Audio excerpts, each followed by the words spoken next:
akati mu makeup batulaze nti omukyala bamutaddeko lipstick naye lipstick ono alimu ebika. Tulina lipstick nga ye avaako mangu, netulina ne lipstick ye nga aleeta ebimere, netulina ne lipstick ye nga abeerako olunaku lulamba. Kati bw'oba oyagala oli abeererako ddala naye tumulina tumuteekako, tukulaga engeri gy'omuteekako kuba abamu bayinza omutwala n'abalema okukozesa, naye bw'ojja wano tusobola okulagirira ngeri ki ekimuleetera okubeerako olunaku lulamba. Oyo tumulina mu CoverGirl, netubeera naye mu Flower, tumulina mu Iman n'ebirala bingi.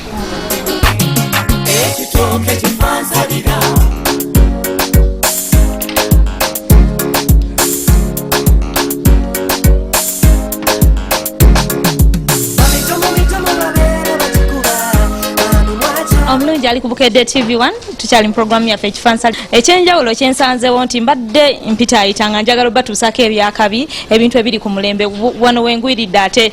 kunambemu mukimanyi bulungi nnyo njagala nfunye omukisa okulaba nga ate naye ali mu programu yaffe ya kifansalira njagala mubuuzeeko ambuulire ye wano ate abadde azze kukola ki kubanze munnaye mbadde nze batuusaako byakabi kasooka tubuuzeeko then ambuulireko njagala mbuulireko azze kugulawo ki wano bya mukyala bibye ki obaze bakuba muziki nambemu obugamba otya oli nambemu wange sikiruma twali mutawaana nambemu abangi abasinga babiri ne bawakana ne bakimanyi badde bampuliza ne bagamba omusajja nga atabusi kiriwo kati ndi wano badde nze ku New York asigula buntu wange bwe toilet bag yange so ebyomulembe naawe bitegeera bulungi sebo tugezaako okwefaako tugezaako okwepepeta so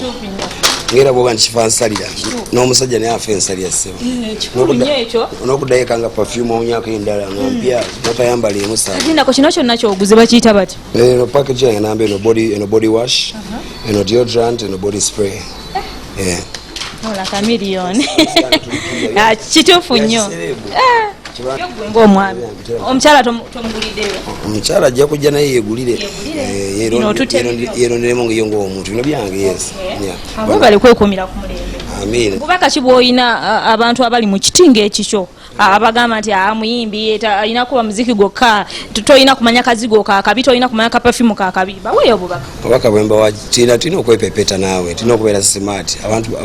batukkiririzaamu abantu tuli ekintu ekyegombebwa abantu so tulina okufaanana abantu byagala tufaanane wadde kanyama kakyaganya okuwera naye twajja kuwera mpola onyimalirayo kale toyanziza nnyo yes ndooza naye mumulabye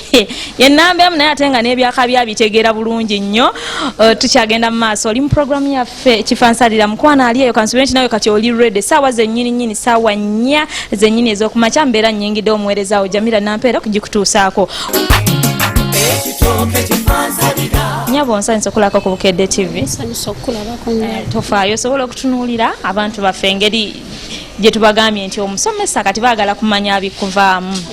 erinnya bampita Aida Nasimbi mukyala Aida onakolayo twagala tulabe ku makeup n'ensusu z'alina okugendako kati gwe makeup omutegeera otya makeup ono mulungi nnyo tuyina buli kala y'omuntu gyosobola okwesiiga gwewandyegombye mu America nti ono serebo yesiiga ono nga Beyonce ba Halle Berry tubadde tubiraba magazi tulina buli kika kya makeup nga Iman mulungi nnyo abika enkovu z'omuntu newesiga fesio n'ebika enkovu nga tezirabika kyogamba makeup abika enkovu of course Iman abika enkovu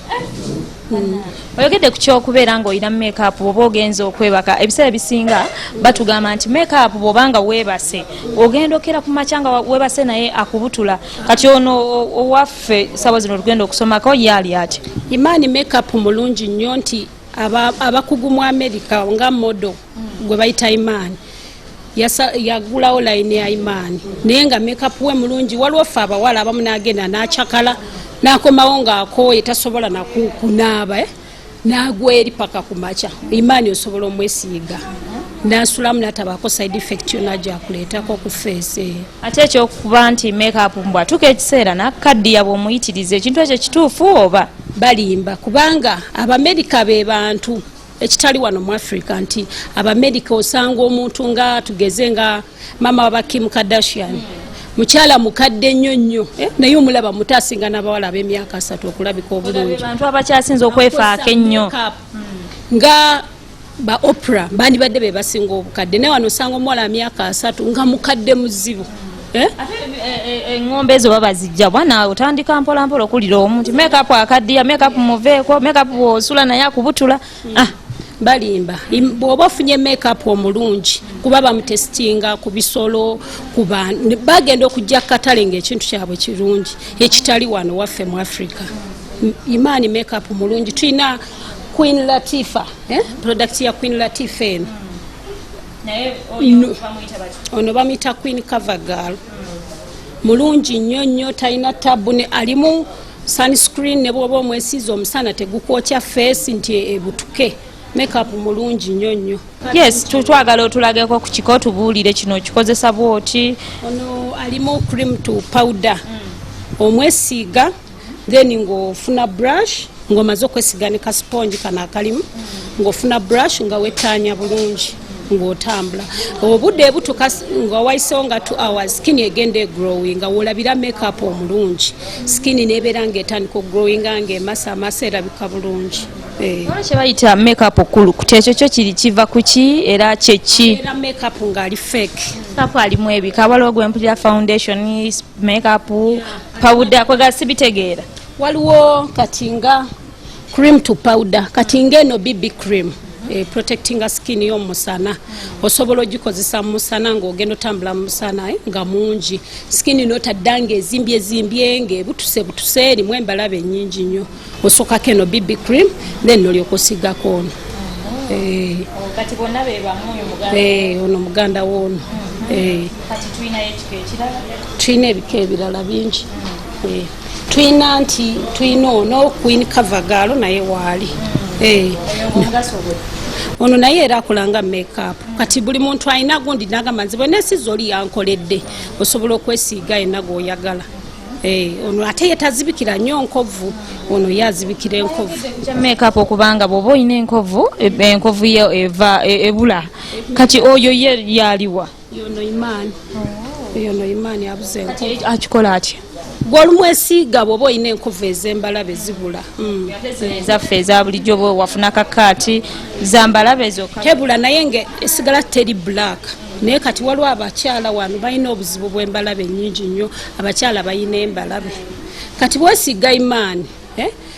akolera azibikira enkovu n'otambula abantu nga tebakula nti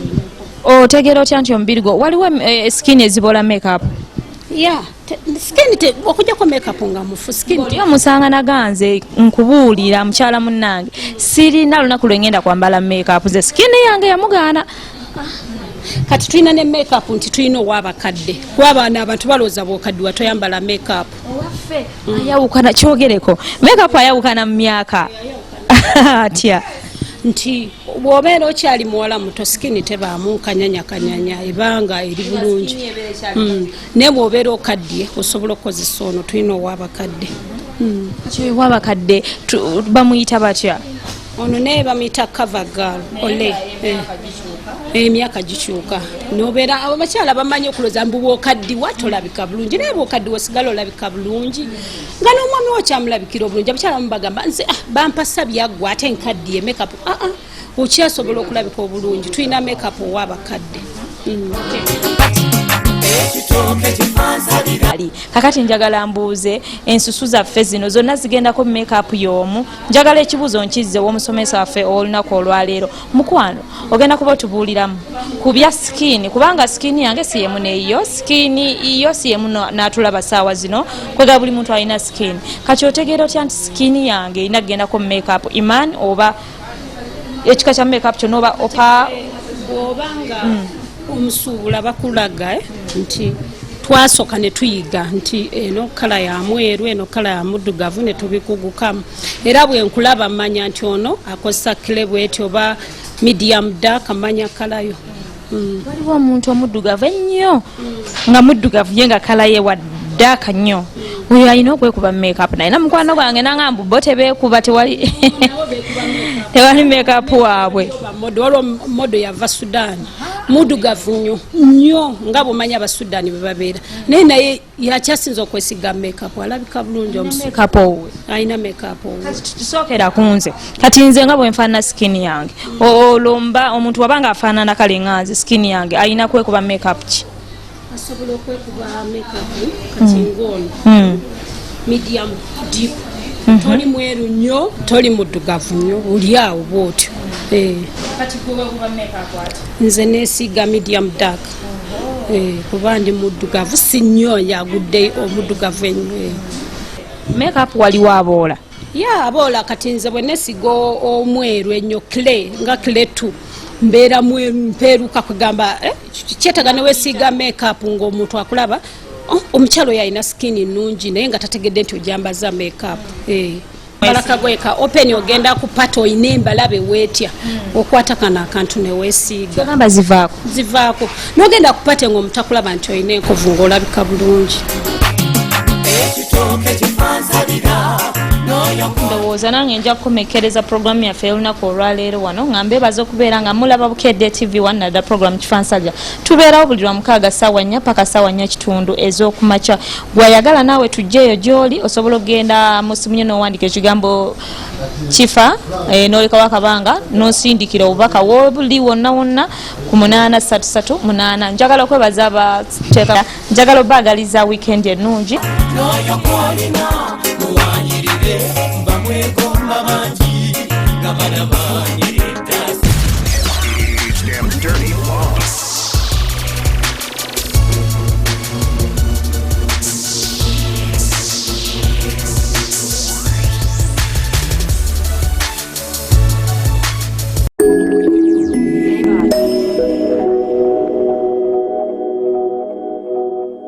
olaba Kifansalira ng'ewagiddwa Haleluya! Ffe tufumba n'okutabula ekizigo mu Uganda.